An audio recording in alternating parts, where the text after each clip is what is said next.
scripture here this morning, our second scripture lesson. You heard part of that story as I talked with Ketis. This is a story of Philip and the Ethiopian eunuch. It goes like this in Acts chapter 8. Now an angel of the Lord said to Philip, "Go south to the road, the desert road, that goes down from Jerusalem to Gaza." So he started out, and on his way he met an Ethiopian eunuch, an important official in charge of all the treasury of Kandake, which means Queen of the Ethiopians. This man had gone to Jerusalem to worship, and on his way home was sitting in his chariot reading the book of Isaiah the prophet. The Spirit told Philip, "Go to that chariot and stay near it."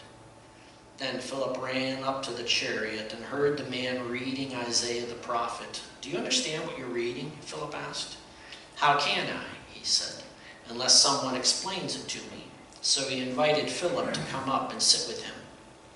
This is the passage of scripture the eunuch was reading. "He was led like a sheep to the slaughter, and as a lamb before its shearer is silent, so he did not open his mouth. In his humiliation he was deprived of justice. Who can speak of his descendants? For his life was taken from the earth." The eunuch asked Philip, "Tell me, please, who is the prophet talking about, himself or someone else?" Then Philip began with that very passage of scripture and told him the good news about Jesus. As they traveled along the road, they came to some water, and the eunuch said, "Look, here is water. What can stand in the way of my being baptized?" And he gave orders to stop the chariot. Then both Philip and the eunuch went down into the water, and Philip baptized him. When they came up out of the water, the Spirit of the Lord suddenly took Philip away, and the eunuch did not see him again, but went on his way rejoicing. Went on his way rejoicing.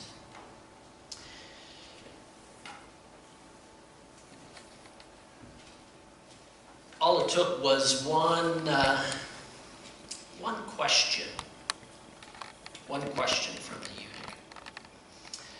As we think about this image of slipstreaming the resurrection, how does the resurrection carry us along in its energy, in its truth? How does it impact us? How might we fall in behind Jesus in order to benefit from and live in light of his resurrection?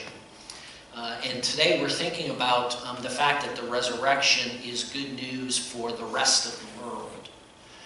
That psalm that we read earlier, that Dana read, is Psalm 22. You know how Psalm 22 starts. My God, why have you forsaken me?" So Jesus says those words on the cross, knowing full well how that psalm ends. We read the ending.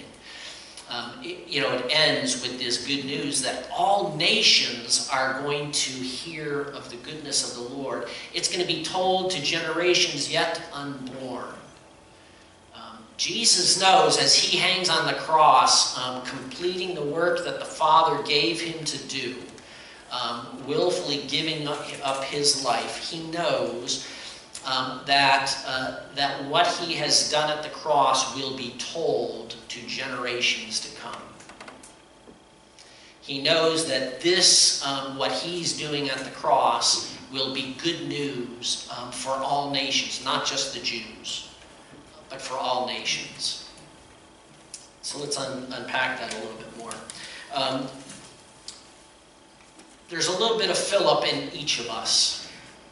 So now that story in Acts is kind of interesting because, the angel takes Philip out into Gaza, out into this desert region.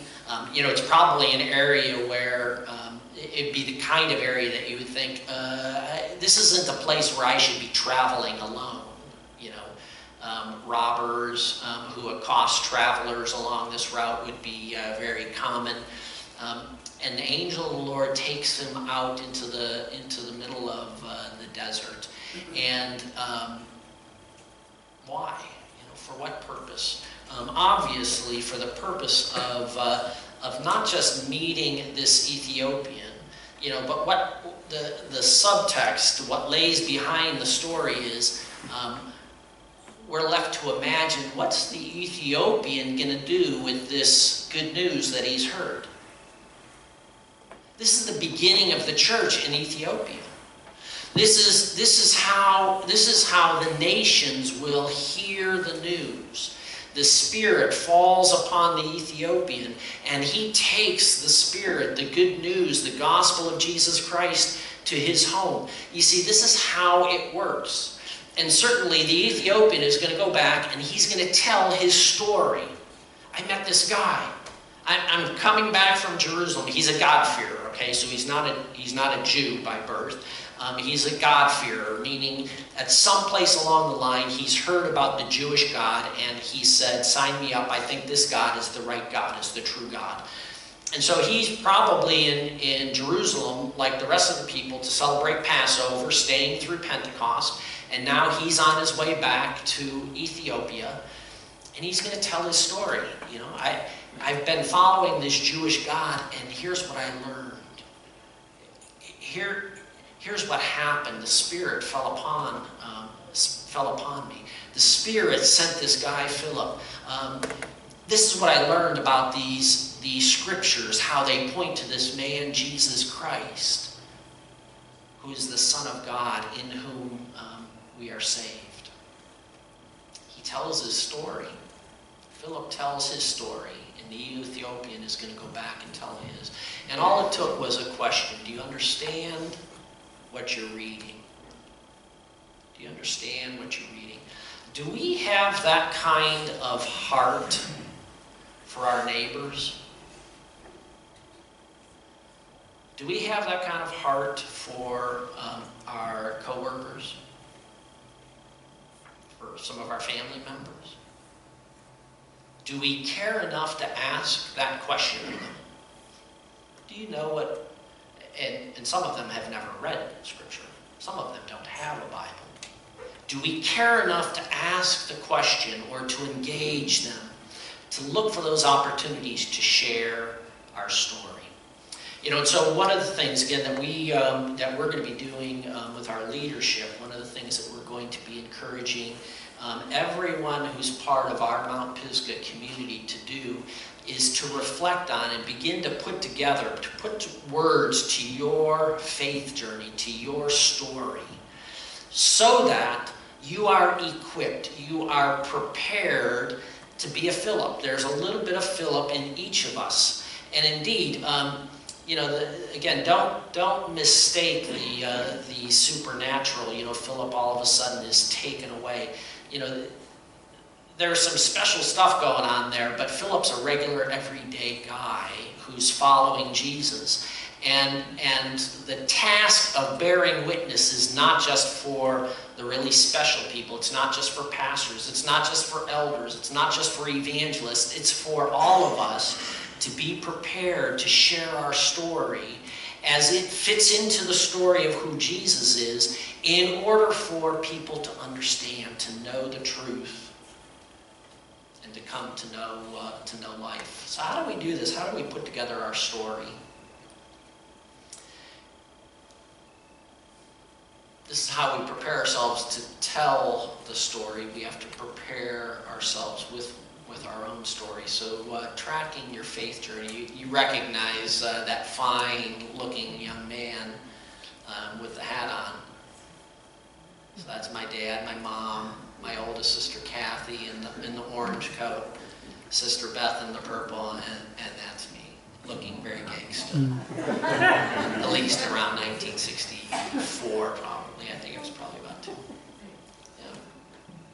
My story starts there. That was Easter. That was Easter. You put your hats on. My sisters have their dolls that they got for Easter Sunday.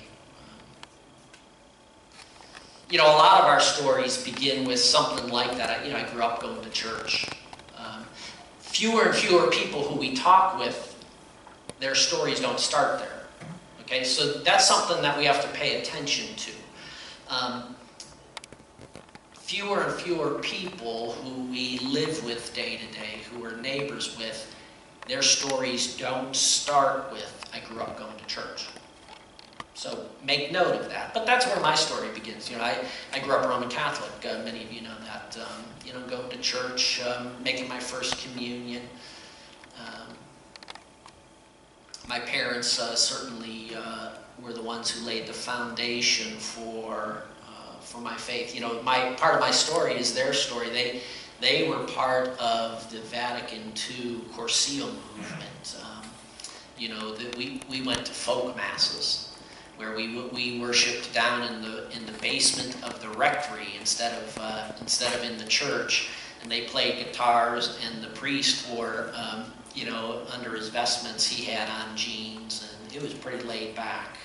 We had donuts every Sunday. That's where my story starts. So who are the people who are important? Here's how you begin to track your faith story. One of the things that you can do, and so again, what I want you to think about is taking this as practical suggestions. Do this. Begin to write down and track who are the important people in my faith journey. Father Pat Hussey is a person who I like to talk about because he had such an important impact on me.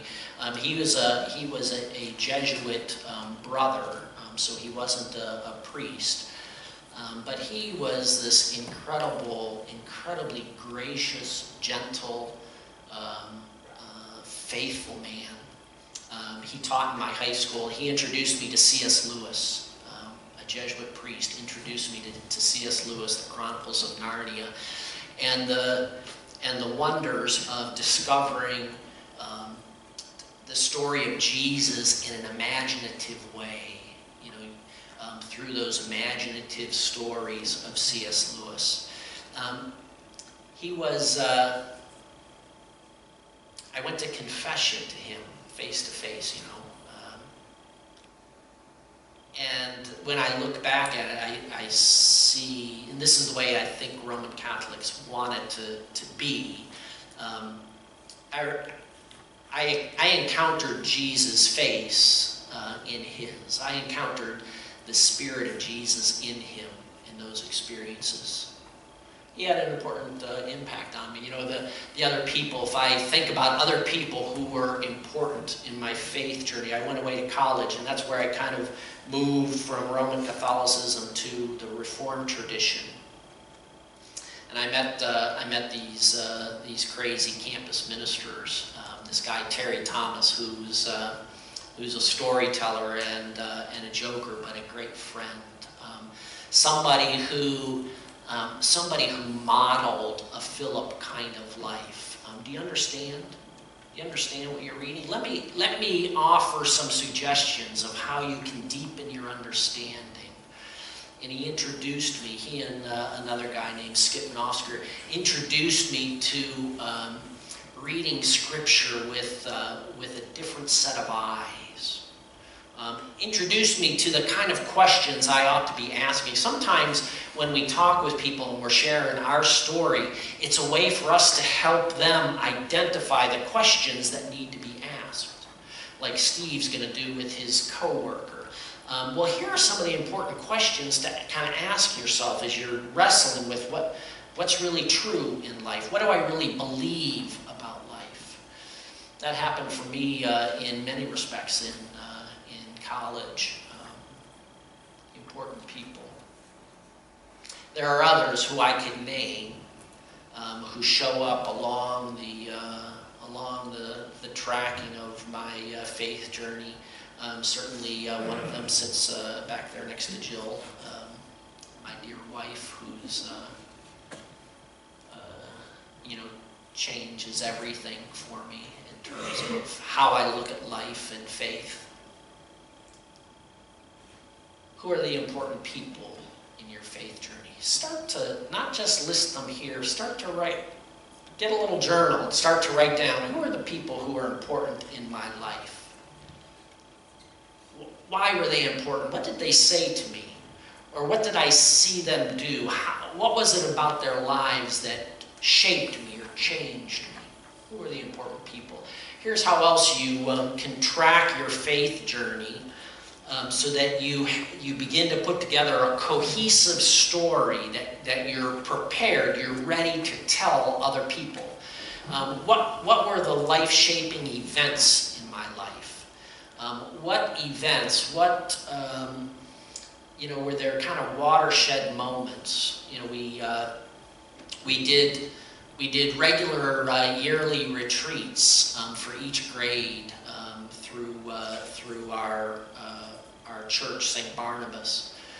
And, it was the typical kind of retreat weekends where you go away and it's kind of this mountaintop experience. And, a lot of people will say, well, it's that mountaintop experience and then you come home and you kind of lose, things kind of fizzle, things go back to normal. But here's the thing, those mountaintop experiences, those singular experiences are still kind of chipping away at our sinful nature, are still shaping us, even if it doesn't have the staying power of I'm always kind of feeling this fire for the Lord. So one of those occasions was actually in my senior year. We were at Camp Isaac Job, which is a camp up on Lake Erie, north and east of Cleveland. And it was a winter, January, February. There was fresh snow on the grounds of this camp, and the sun was out this last morning of the retreat, and just brilliant light, the sunlight coming off this smooth, untouched snow, the whiteness. And we had our last gathering, and there's no way to explain it, but the tears just started coming. I don't remember who was talking. It was usually a fellow youth who was giving a testimony. And I don't remember who was talking or what they said. I just know that the power of God's Spirit came over me and brought conviction of God's holy, gracious presence. And it just overwhelmed me. I mean, the tears I didn't have control over them. They came. And they came in a welcomed kind of way, in a mysterious way. It's just one of those events, when I look back and I think God tugging at me. I was asked one time, this is where I began to form my sense of what God's calling me to. When I was a sophomore in high school, they asked me to share at a women's retreat about the Eucharist and what it meant to me. I'm a 15-year-old. What do I know about the Eucharist? But that was one of those events where God used it to shape me, to shape my faith. What were the events? What are some of the occasions in your life? What were some of those times when things were kind of crystal clear and you could feel God tugging at your heart? I wonder what those would have been for Philip. Certainly he had the advantage of having numerous experiences with Jesus. Pentecost. What is it for you? What events, what occasions did God poke into your life in a prominent way, in a powerful way, in a special way, to kind of convince you and to draw you to Himself? Think back on those times. Write down a little bit. Describe those a little bit for yourself. What do I remember about those events? Who was there? What was being said? What was, what do I remember? What are the words that come to my mind as I remember those times? That's part of putting together our story so that we're prepared to share with others. So another piece of it that I would recommend to you is, what are the motivations? Meaning, what sits within you that's stuck with you, that motivates your faith? That, it might be, and what I would challenge you to find, to kind of, again, identify for yourself, what are there scripture passages? Are there passages of scripture that kind of are fundamental, have been with you from an early age, or that carry over from one of these special events? For me, Colossians chapter 1 was one of those passages in college that was just the light bulb going on. And it's one of those passages then that has shaped me. The hymn of Christ, beginning in verse 15 of Colossians. Through him all things are created. Nothing in heaven or on earth was created apart from him. He's the head of all things. He's the firstborn. He's given his life to reconcile all things to God. This is what convinced me of the truthfulness of the Reformed tradition, because the Reformed tradition embraces this broad redemption of all creation. The creation is good. That's part of our Reformed tradition. And Colossians, in my college years, that passage has stuck with me as part of the motivation of my faith journey. In seminary, so I don't have time to tell the story of driving away from my last exam. My wife smiles to this day. Thankfully, she smiles.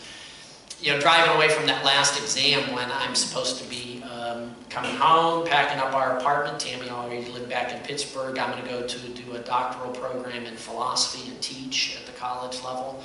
And I have this aha moment as I'm driving away, because I just wrote this final exam on the servant songs in Isaiah. Here I am, send me.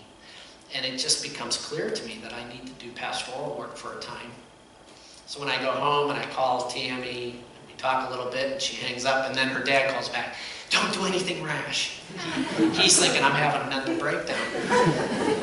It was just an aha moment. It was one of those passages, here I am, send me. It just stuck with me, and it motivated me. It changed the way that I look. What are those passages for you? What are those motivators? Maybe it's a world you're driven because you see a brokenness in the world, and a particular kind of brokenness. You feel a certain kind of compassion for young children who suffer, for the poor. You have a deep passion for the aging. I don't know. What is it that motivates you, that God has touched your heart, both through his word and through your encounter with the world at large, that shapes your story, who you are? Write those things down. Begin to write them down. Start to familiarize yourself. Memorize those passages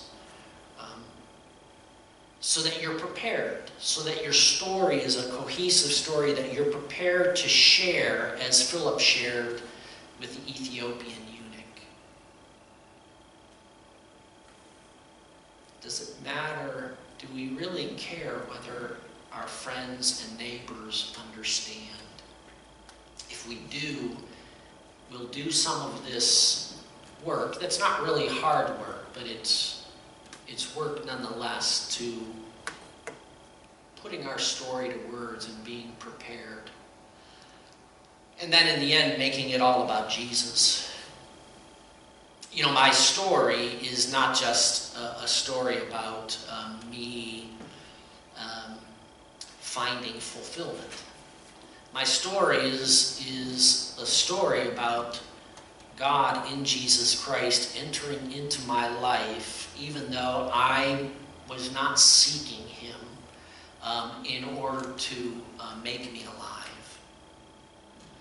And so what's key is, like for Philip with the Ethiopian, to be able to show, ultimately it's all about Jesus. My story is a pointer to Jesus. My story, My little story is a pointer to his big story, that all nations are going to be blessed by this gospel. It's promised in that Psalm 22. Jesus knows it when he prays those words on the cross as he breathes his last, Father, my God, why have you forsaken me? He prays those words knowing how the psalm ends. We are called to play our part in bringing that good news to the nations. And the nations aren't far away. The nations are our next door neighbors, our colleagues, our classmates. Are you prepared to tell your story? Are you prepared to connect people through your story with Jesus, to point to him? You don't have to be a theologian. You don't have to be a pastor. You don't have to be an evangelist. You don't have to be have profound words. You simply have to be able to tell your story and figure out how to point that story to Jesus. And the Spirit will do the rest. May God find us faithful as we do so, for the sake of the nations. Lord God, for